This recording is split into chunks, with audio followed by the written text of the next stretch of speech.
Hey guys, my name is Chetna Sugandhi. आज हम बात करेंगे section 271H of income tax act.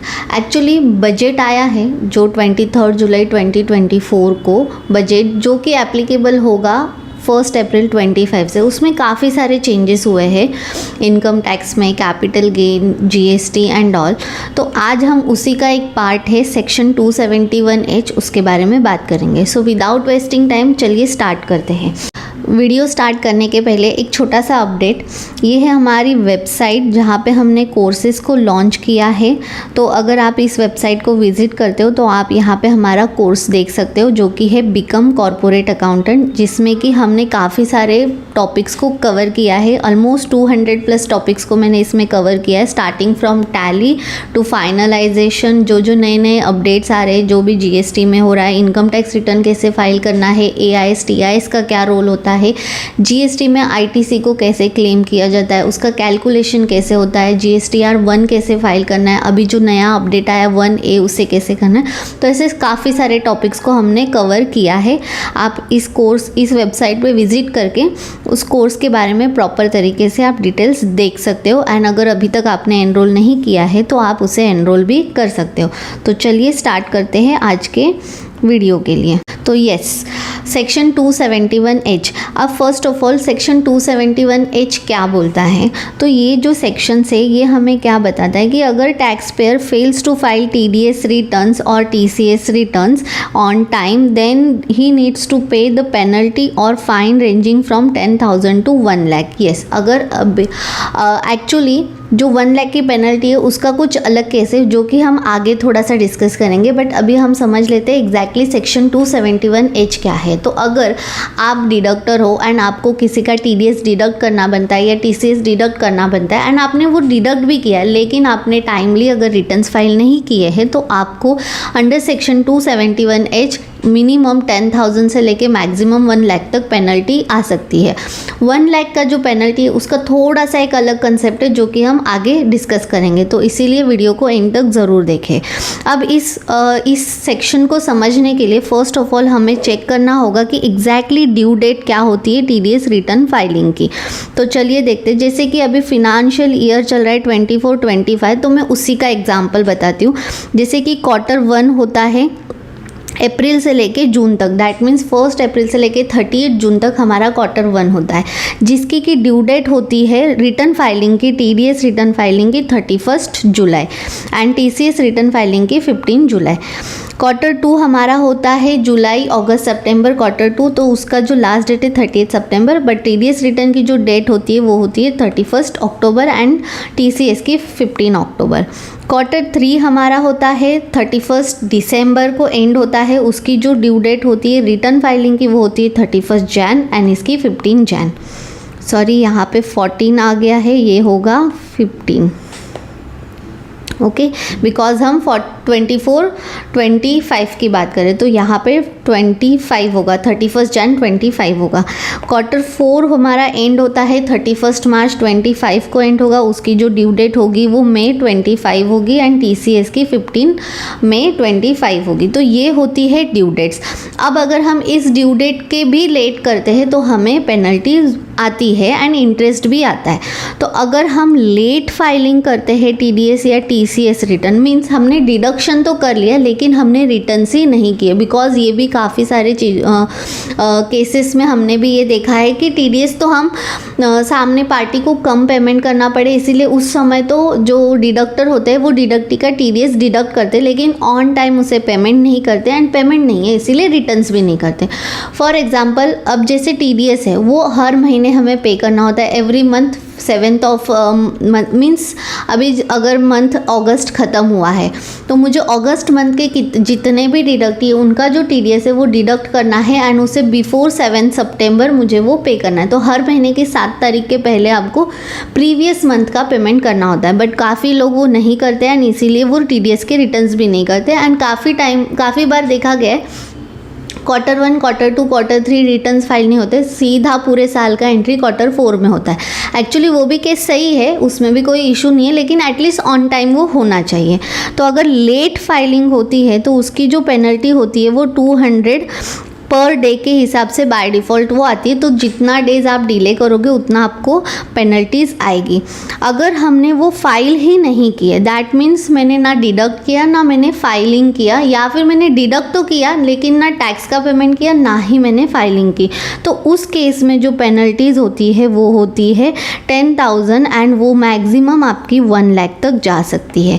तो ये सेक्शंस 271H यही बोलता है कि अगर आपने TDS रिटर्न फाइल ही नहीं किया तो उसकी जो पेनल्टी है वो होगी 10,000 से लेके 1 लाख तक। अब सेक्शन 271H को अमेंडमेंट किया गया। अब इसे अमेंडमेंट क्यों किया गया? बिकॉज क्या होता था कि पहले जो पेनल्टी लगती थी नॉट फाइलिंग की TDS रिटर्न की, वो लगती थी सेक्शन 234E में, जो कि अभी भी लग रही है बिकॉज ये अमेंडमेंट जो है वो नेक्स्ट ईयर 1 अप्रैल से स्टार्ट होगा। तो अभी तक कैसे हो रहा है कि अगर समझ लो आपने TDS रिटर्न डिले फाइल किया, पहले क्या होता था कि आप 1 महीना 2 महीना 3 महीना इतना डिले हो जाता था एंड उसके हिसाब से सेक्शन 234E में 200 पर डे की एक पेनल्टी लगती थी एंड सेक्शन 2011A में 1 या 1.5% इंटरेस्ट लगता था। तो ये अभी तक हो रहा है एंड ये जो है ये बाय डिफ़ॉल्ट है कि अगर आपने रिटर्न फाइल नहीं किया तो आपको ये बाय डिफ़ॉल्ट नोटिस तो आ जाएगी।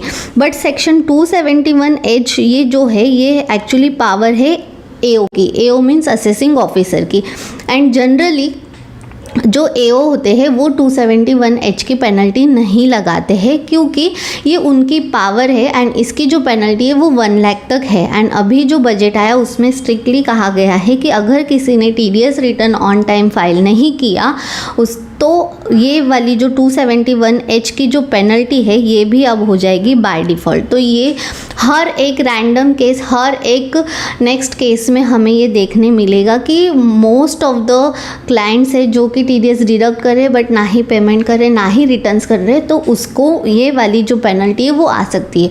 तो अगर आप भी बिजनेस ओनर्स हो एंड आप भी TDS डिडक्ट करते हो लेकिन रिटर्न टाइम पे नहीं करते तो अभी से वो नहीं चलेगा। आपको अगर डिडक्ट किया है तो उसका ऑन टाइम पेमेंट करना एंड ऑन टाइम रिटर्न करना बहुत ज़्यादा ज़रूरी है। तो यस, चलिए अब इसमें अमेंडमेंट क्या हुआ है वो हम देखते हैं। तो इन 271H इनकम टैक्स ने क्या अमेंड किया है कि पहले क्या होता था वो एक्चुअली में एग्जांपल से मैं आपको समझाती हूँ कि फॉर एग्जांपल अभी जो फिनेंशियल ईयर था, एक second, for example financial year 23-24 that means assessment year 24-25। अब इसके जो ITR ड्यू डेट है वो 31 जुलाई के इसकी जो थी वो ड्यू डेट थी। ओके, अब मैं आपको ये एग्जांपल क्यों दे रही हूँ बिकॉज TDS का and income tax return of deductee का कहीं ना कहीं एक रिलेशन होता है, तो इसीलिए मैं आपको ये एग्जाम्पल दे रही हूँ। तो मान लीजिए कि एक डिडक्टी है जिसका कि फिनेंशियल ईयर 23-24 जो अभी रिसेंटली खत्म हुआ उसकी ड्यू डेट थी 31 जुलाई 24। ओके, अब इसका अगर वो रिटर्न टाइम पे कर लेता है तो कोई दिक्कत नहीं है, उसको भी पेनल्टी नहीं आएगी ना ही डिडक्टर को। लेकिन अगर उसने रिटर्न फाइल नहीं किया तो बिलेटेड ITR की जो ड्यू डेट होगी वो होगी 31 दिसंबर जो कि अभी आना बाकी है। तो वो बिलेटेड उन्होंने मान के चलिए एक मिस्टर राम है, उनका जो रिटर्न है वो 31 जुलाई के पहले जाना चाहिए था बट वो गया नहीं। अब वो बिलेटेड रिटर्न कर सकते हैं December 24 तक, लेकिन इसमें क्या होगा उन्हें पेनल्टी लगेगी 5,000 की अगर इनकम उनका 5 लाख के ऊपर जाता है। हम मान लेते हैं इनकम उनका 5 लाख एंड अबाउ होगा, उनको फर्स्ट ऑफ ऑल ये पेनल्टी लगेगी। अब ये तो हो गई ITR की ड्यू डेट। ओके, अब अगर Q4 TDS रिटर्न की जो ड्यू डेट होती है वो क्या होती है, जैसे कि फिनेंशियल ईयर 23-24 ख़त्म हुआ तो Q4 मार्च में ख़त्म होता है। अब उसकी जो ड्यू डेट है वो है 31 में। ये Q4 के लिए 1 मंथ का एक एक्सटेंशन एक्स्ट्रा पीरियड दिया जाता है, तो इसकी जो ड्यू डेट है वो है 31 में। ओके, तो हमें Q4 का जो रिटर्न है वो इसके पहले करना है। अगर सप्लायर डिले करता है इन TDS रिटर्न फाइलिंग तो इसके क्या कॉन्सिक्वेंसेस होते हैं। अब मान के चलिए सप्लायर ने नहीं किया तो इसकी वजह से जो मिस्टर राम है उन्हें जो TDS का रिफ्लेक्शन आना चाहिए था उनके 26S में वो नहीं आया, उसकी वजह से उन्होंने ITR रिटर्न नहीं किया 31 जुलाई के पहले। अब वो नहीं किया इसीलिए उन्हें 5,000 की पेनल्टी भी लग रही है। अब वो क्या करेंगे, बिलेटेड रिटर्न करेंगे।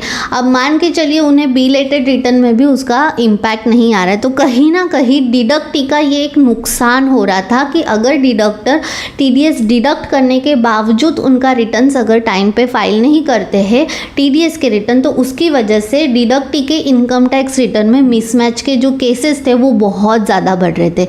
हमने भी ये एक्सपीरियंस किया है कि हमारे क्लाइंट, काफ़ी सारे क्लाइंट जुलाई के पहले तो रिटर्न फाइल करते हैं, लेकिन काफ़ी जो उनकी पार्टीज़ है, जो क्लाइंट है, वो ऑडिट केस में होते हैं एंड वो लोग जो है वो टीडीएस रिटर्न ऑलमोस्ट ऑडिट के टाइम पे करते हैं। जैसे कि अगर सितंबर की ड्यू डेट है तो वो सितंबर मंथ में टीडीएस रिटर्न फाइल करते हैं एंड इसकी वजह से क्या होता था, हमें हमारे जो क्लाइंट्स है उनका इनकम टैक्स रिटर्न फिर से रिवाइज करना पड़ता था, क्योंकि उन्होंने ऑडिट करते समय उनका टीडीएस का एंट्री डाला एंड अब उनके 26 AS में उसका रिफ्लेक्शन आ रहा है।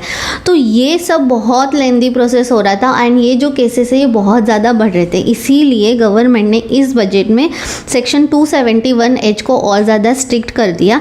तो अभी क्या होता है कि अभी फ़िलहाल जो सिचुएशन है वो ऐसी है कि आपका जो Q4 का रिटर्न है वो 31 मई 24 तक जाना चाहिए, बट अभी गवर्नमेंट ने जो अमेंडमेंट किए हैं, अभी फ़िलहाल जो है सिचुएशन की 271H आपको कब अप्लाई होता है as per old rule, that means financial year 24-25 में भी वो कब आपको एप्लीकेबल होता है। अगर आपका जो Q4 का रिटर्न है जिसकी की ड्यू डेट है 31 मई 24, अगर इस ड्यू डेट के बाद में आप ऑलमोस्ट 1 ईयर तक आपने टीडीएस रिटर्न फाइल नहीं किया, देन ओनली आपको 271H जो है वो AO आपके ऊपर लेवी करेगा या उसकी नोटिस करेगा एंड आपको 1 लाख की पेनल्टी आएगी।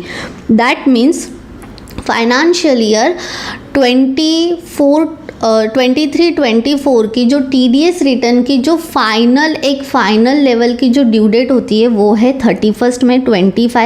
अब ITR के ड्यू डेट के हिसाब से आपकी जो पहले ऐसा होता था कि आपको एटलीस्ट 1 साल का टाइम मिलता था रिटर्न फाइलिंग करने के लिए। तो उस केस में अगर टीडीएस रिटर्न डिले भी हो रहा है तो सामने डिडक्टी को उसका जो रिफ्लेक्शन है एंड जो उसका बेनिफिट है वो मिल जाता था। लेकिन अभी आज के डेट में ITR के जो ड्यू डेट्स है वो काफ़ी इमीडिएट, ईयर ख़त्म होने के बाद में इमीडिएट जो असेसमेंट ईयर है उसी के अंदर करना है।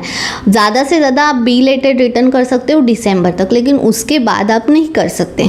तो इसीलिए गवर्नमेंट ने इसे और अच्छे से करने के लिए और अच्छा स्ट्रिक्टनेस लाने के लिए उसका जो 1 ईयर का जो ये वैलिडिटी था उसे कम करके अब 1 मंथ कर दिया है। मीन्स अमेंडमेंट क्या बोलता है यहाँ पे देखिए,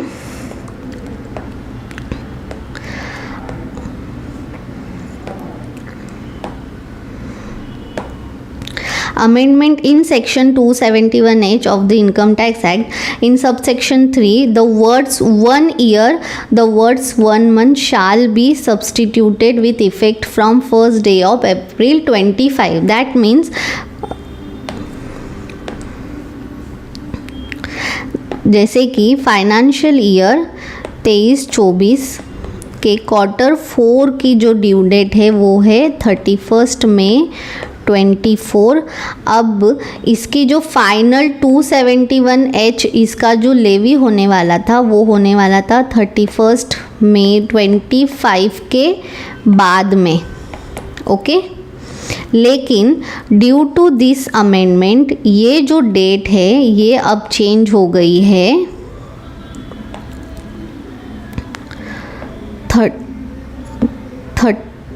38 जून 24, ओके।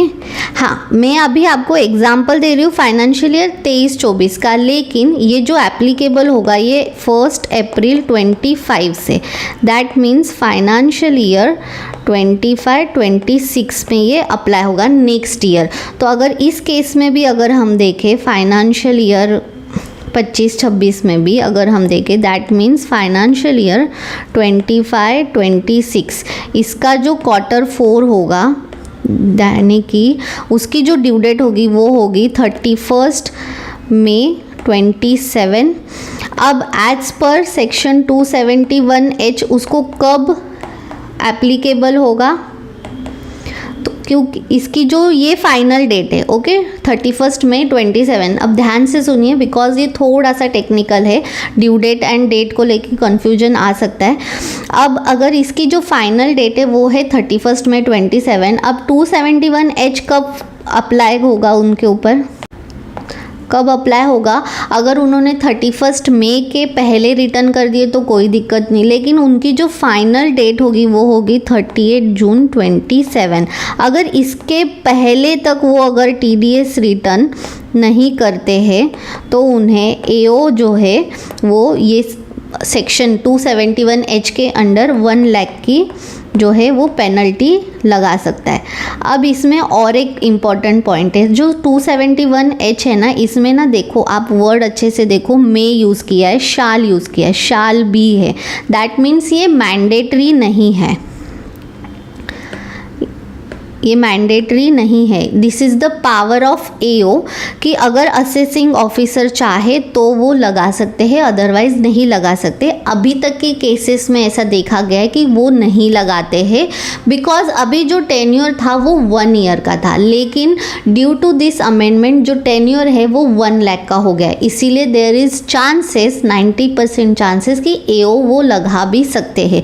सो आपको इसे फॉर ग्रांटेड नहीं लेना है, बी सीरियस कि अगर आप TDS में एप्लीकेबल हो तो आप वो बिफोर ड्यू डेट कर दे, बिकॉज अननेसेसरी 200 पर डे की एंड उसका इंटरेस्ट 1 या 1.5% का भी इंटरेस्ट क्यों पे करना।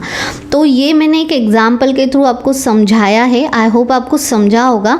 अब देखते हैं कि ये अमेंडमेंट गवर्नमेंट ने लाया भी क्यों, बिकॉज जैसे मैंने बताया कि IT रिटर्न के लिए पहले होता था कि आपको 1 ईयर 2 ईयर का टाइम मिलता था, लेकिन अभी जो ड्यू डेट्स है एंड गवर्नमेंट उसमें एक्सटेंशन भी नहीं लेके आती है, तो अभी जो ड्यू डेट्स है वो काफ़ी नज़दीक है। दैट मीन्स 31 मार्च 24 को ईयर ख़त्म हुआ, उसकी जो ड्यू डेट है 31 जुलाई है, बिलेटेड है 31 दिसंबर। अब अगर उसके पहले भी TDS रिटर्न नहीं हो गए तो जो डिडक्टी का इश्यूज़ आ रहे थे 26 AS में TDS के रिफ्लेक्शंस नहीं आते, तो वो सॉल्व ही नहीं हो रहा था। तो देयर इज़ नो मीनिंग कि ITR की डेट को ऐसा रखे, तो इसीलिए TDS में भी अमेंडमेंट आना एंड उसके भी डेट्स एंड पेनल्टी को लेके और ज़्यादा स्ट्रिक्ट होना बहुत ज़्यादा ज़रूरी था, एंड इसीलिए इस इशू को सॉल्व करने के लिए ये अमेंडमेंट्स लाए। एंड कहीं हद तक being a professional I thought कि हाँ ये भी सही है, एटलीस्ट टाइमली कंप्लायंसेस हो गए, एंड बिजनेस ओनर्स अगर टाइमली डिसिप्लिन में अगर ये सब चीज़ें करते हैं तो बाय डिफ़ॉल्ट उसका जो बेनिफिट है वो उन्हें होने ही वाला है। अब इसमें ना एक्सेप्शंस कुछ दिए हैं कि अगर 271H जैसे मैंने बोला इसमें वर्ड यूज़ हुआ है शाल बी या मे, दैट मीन्स ये मैंडेटरी नहीं है कि ये आपको लगेगी ही लगेगी, बट बिकॉज टाइम पीरियड कम हुआ है इसीलिए there is chances, high chances अभी के मुकाबले कि आपको उसकी नोटिस आ सकती है। लेकिन इसमें एक और चीज़ को ऐड किया है, जैसे कि सबसेक्शन 3 ऑफ 271H कि no penalty will be charge if the deductor file TDS TCS statement within 1 month of the specified time after paying TDS TCS fees and interest. In case आपने मान के चलो कि TDS return late किया है, but अगर आपने उसका payment with interest and penalty कर दिया एंड पेमेंट करने के बाद में विद इन 1 मंथ आपने अगर उसको आपने वो रिटर्न फाइल कर दिया तो आपके ऊपर ये 271H की भी पेनल्टी नहीं आएगी। तो इस हिसाब से उन्होंने थोड़ा बहुत एक्सेप्शंस भी इसमें दिए हैं।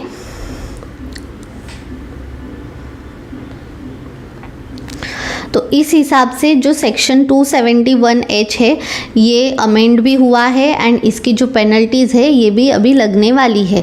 अभी तक का मेरा ये एक छोटा सा ऑब्जर्वेशन है कि मुझे ऐसे लग रहा है कि टाइम लिमिट अगर कम किया है तो इसमें और भी ज़्यादा सीरियसनेस आया होगा गवर्नमेंट के एंड से भी, एंड वो लोग मुझे ऐसे लग रहा है कि अगर वो हम कंप्लाई नहीं करते हैं बीइंग अ बिजनेस ओनर तो देयर इज़ चांसेस कि नोटिस आ सकती है।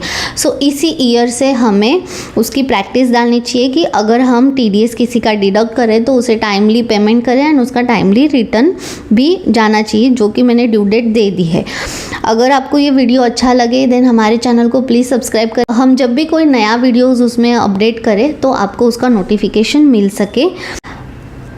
अभी जो आप स्क्रीन पे देख रहे हो ये है हमारा यूट्यूब चैनल, जिसे कि आपको यहाँ जो सब्सक्राइब का बटन दिख रहा है इसे क्लिक करके सब्सक्राइब करना है, जो कि बिल्कुल फ्री है। इसमें हम डेली बेसिस पे कुछ ना कुछ नए नए अपडेट्स जो भी गवर्नमेंट ला रही है, फिर चाहे वो GST हो, TDS हो, इनकम टैक्स, उसके रिलेटेड हम वीडियोज़ डालते रहते हैं। शॉर्ट्स के ज़रिए भी हम बहुत ही इंफॉर्मेशनल वीडियोज़ आप तक पहुँचाने की कोशिश करते हैं। तो आप वो सब्सक्राइब कर लीजिए एंड उसी के बाजू में एक बेल आइकॉन है, उसे भी क्लिक कर दीजिए ताकि जब भी हम कोई नया वीडियो यूट्यूब चैनल पे पब्लिश करें तो आपको उसका नोटिफिकेशन आ जाए। इस हिसाब से आप ये वीडियोस भी सारे चेक कर सकते हो। इसमें काफ़ी हमने GST की जो स्पेशल ड्राइव अभी रन हो रही है उसके बारे में डाला है, R1 1A जो भी चेंजेस हुए वो भी डाला है। इसमें हमारी प्लेलिस्ट है शार्क टैंक के रिलेटेड, वो भी आप चेक कर सकते हो। And one more thing last में, जैसे कि मैंने बताया था कि हमारे जो कोर्सेस है उसे भी आप ज़रूर चेक कीजिए। डिस्क्रिप्शन में हमने कोर्स की लिंक भी दे रखी है। इसमें मैंने काफ़ी सारे टॉपिक्स को कवर किया है। Income tax, financial report preparation, tally को किया है, GST है, TDS है, ऑल टाइप्स ऑफ रजिस्ट्रेशन से PT, प्रोफेशनल टैक्स, जो कि बहुत ज़्यादा इग्नोर किया जाता है बट उसे भी हमने इसमें अपडेट किया है। एंड जो भी नए नए अपडेट्स आते हैं वो सारे हम ये न्यू अपडेट्स इन टैक्सेस में एंड अवेयरनेस अबाउट टैक्सेस इसमें हम लोग अपडेट करते रहते हैं। सो आशा करती हूँ कि आपको आज का वीडियो अच्छा लगा हो।